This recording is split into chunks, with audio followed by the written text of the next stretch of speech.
We're back with our panel. Ben, something unusual in all the races that I followed.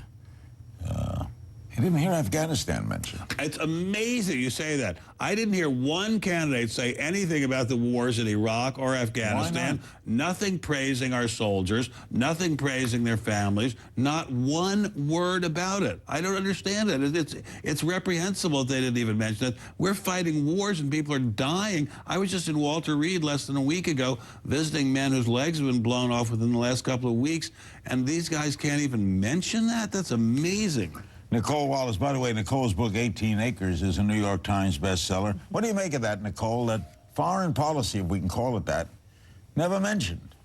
It's pretty stunning. And, you know, you look back on the presidential race, I spent a long time trying to forget, but you can't really underestimate how little the American public wants to talk about these two wars. And the reason candidates don't talk about them is because they're not popular. It's the same reason that, you know, a lot of TV stations and news programs don't talk about them. The wars are not good for ratings. I mean, people just don't like to talk about what Ben just said. I mean, there are men and women, there are sons and daughters who are fighting for their country, fighting and dying. And it's stunning. We're at a point in these wars where it's not a point of debate and where it's barely covered.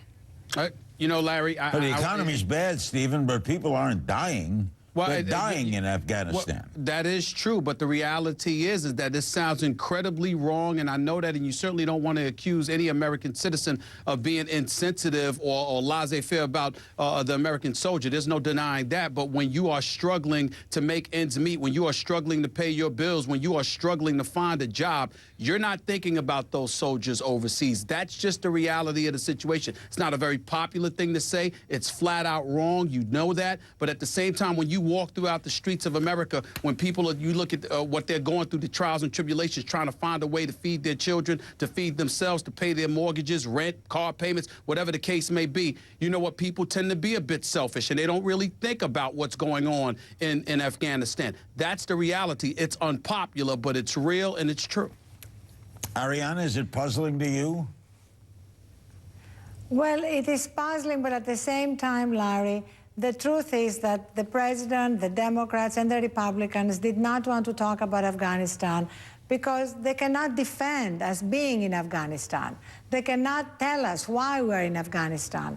We know there are fewer than 100 al-Qaeda operatives there. What are we doing there? Nation building in Afghanistan while our own nation is crumbling? We are spending $2.8 billion a week in Afghanistan, propping up a corrupt regime with no end in sight, despite all these fake dates that we're being So why told wasn't it debated? Well, it wasn't debated because, as the other panelists have said, we have over 60% of Americans who don't believe that we should be in Afghanistan, and yet there is a kind of consensus in Washington that somehow we need to stay there. There is also a beyond left and right consensus outside Washington among people who believe that we have no place there. It's another example of perverted priorities. You know, why didn't somebody running for Congress then run against the war? Hold it, Arianna. We get the point. Why didn't someone running...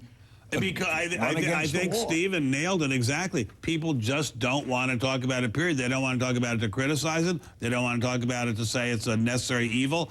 Nobody wants to talk about it at all. It's just like bringing up somebody's bad breath. I mean, it's a horrible thing to bring up. It depresses everybody and doesn't win you any votes. I mean, I think it's wrong. And if I may say so, there are a number of us who talk about the brave soldiers and their sacrifices all the time. And it seems to me that is a moral necessity. But I agree, Steve totally nailed it, that people don't want to hear about it. We'll talk about the new Speaker of the House and other things when we come back.